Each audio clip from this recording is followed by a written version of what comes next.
Galicia tiene una memoria de largo recorrido, la gente en el contexto rural tiene esa memoria muy clara y de nuevo vuelven a contrastarse que bueno, la leyenda, el mito y la tradición oral se pueden verificar en los espacios y en los elementos físicos que vamos localizando. Entonces, las tumbas, la iglesia que bueno, ellos comentaban, había una capilla de San Xoán de Golado y demás, pues efectivamente la iglesia está ahí.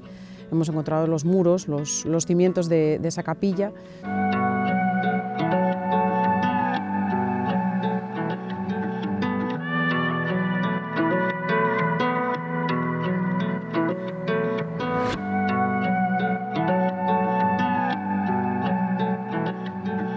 O único que se veía realmente eran os dous artegos cavados na rocha e todo isto estaba colonizado de mimosas. Aquí dase unha loita entre a fraga e a colonización austral, non? E, bueno, o noso objetivo fundamentalmente era, nos partimos sempre da tradición oral e a veciñanza pois, dicía que aquí había unha capela do San Xoán de Golado. Non? De feito, chamanlle este sitio San Xoán de Golado. Non? Sabemos por documentación que no século XVII a capela aínda estaba en pé.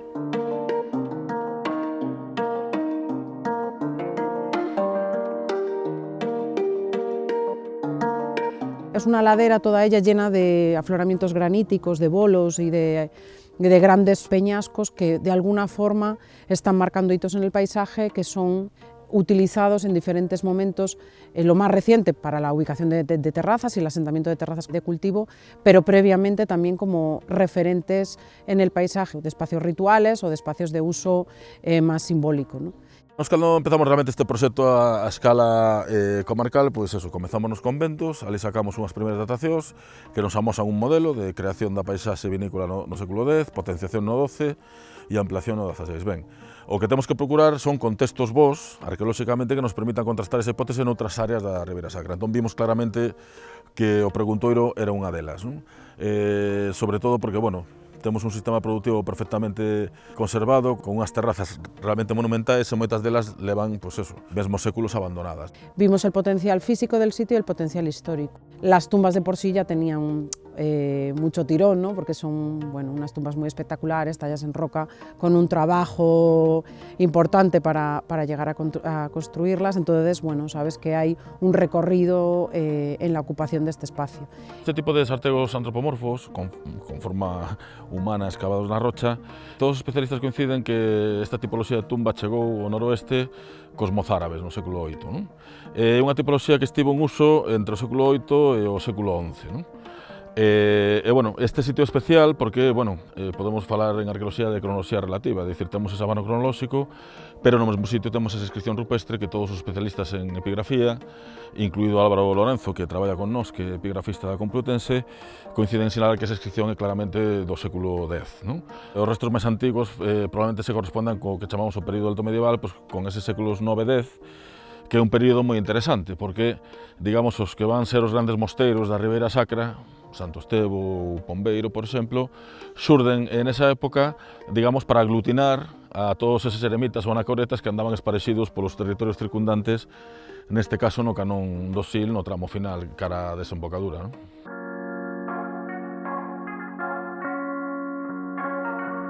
Lo que me sorprendió al llegar fueron estas dos tumbas ya totalmente excavadas y es lo primero que me llamó la atención. Y luego, bueno, poco a poco según van trabajando me chocó mucho ver los muros de la iglesia y sobre todo ver que de verdad aquí abajo había algo, ¿no? Porque eso es la arqueología. Desde fuera no ves nada, pero toda la historia está ahí abajo. Yo soy Miquel, vengo de Vitoria, del País Vasco, soy amigo de Suso y Sonia, los conocí ahí cuando fueron a trabajar. Soy un apasionado de la historia y la arqueología, que ya lo era antes de conocerles, pero al conocerles pues me han abierto un mundo. Me encanta ver cómo trabajan, cómo van sacando cosas, cómo van apareciendo cosas, ver cómo se emocionan ellos, porque cuando ellos se emocionan te emocionas tú, porque yo no entiendo, pero si ves que ellos se emocionan dices, es que aquí esto es especial, ¿no?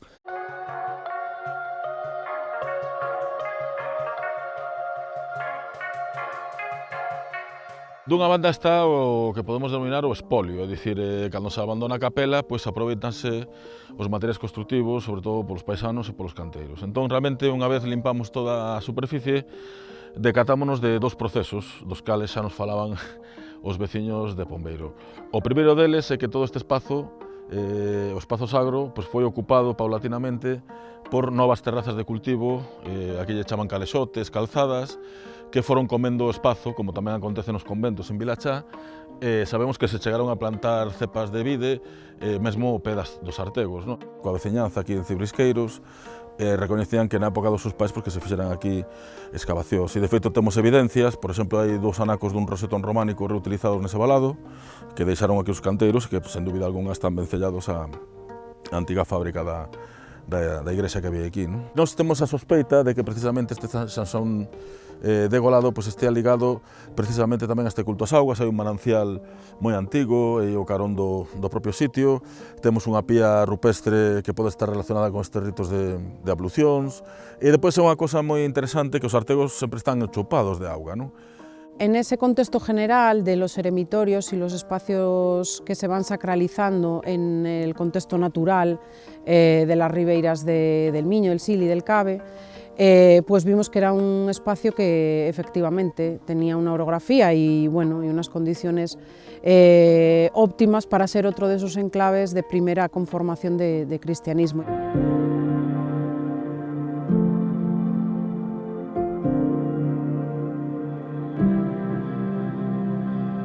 La arqueología en comunidad, ¿no? Vale para nada excavar, abrir, descubrir si no lo compartes. O sea, al final esto ni es mío ni es de ellos, esto es de todos. Espacios simbólicos muy antiguos que en un paisaje pues suelen ser esos elementos, pues eso, los peñascos, ríos, elementos que en la orografía y en el paisaje conforman ese paisaje de una manera muy rotunda. Que fueron utilizados en prehistoria seguramente. Con el paso de tiempo la población los va reutilizando. Lo que hace el cristianismo es sacralizar ese espacio dentro de su ritualidad y de su ocupación del espacio natural, ¿no? De alguna manera sancionan los espacios previos rituales o importantes con un espacio ya cristianizado, marcado con cruces y como ha pasado aquí con una capilla, ¿no? Como pasa en muchos castros en Galicia. Que tenga un origen eremítico en este contexto, pues sería posible, porque efectivamente estamos en un lugar donde la naturaleza da esos espacios, ¿no? Pero no lo sabemos, estamos también haciendo prospección, búsqueda de otros elementos.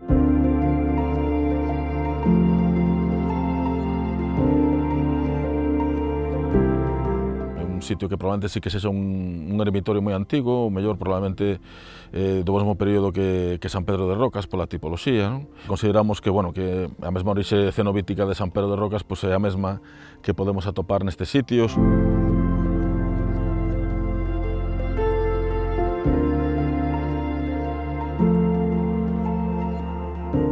Tanto las capillas de un lado como las del otro podrían tener ese origen eremítico y desde ahí conformas estos espacios que a su vez dan lugar posteriormente a Monasterio de Pombeiro. Todo el concepto actual que hay sobre la Ribeira Sacra necesita de conocimiento más profundo.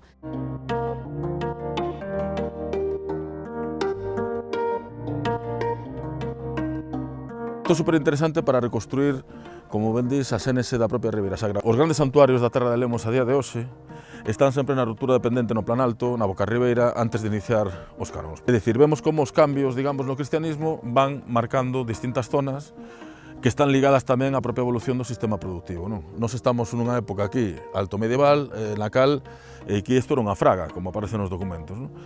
E é curioso como arqueolóxicamente podemos reconstruir o paso da fraga, o que é a ribeira, a un espazo orientado á produción. Esa se corresponden, coa explotación que o propio mosteiro fixo no 12, no 13, no 14, de toda esta zona con soutos e con viñedo. Non?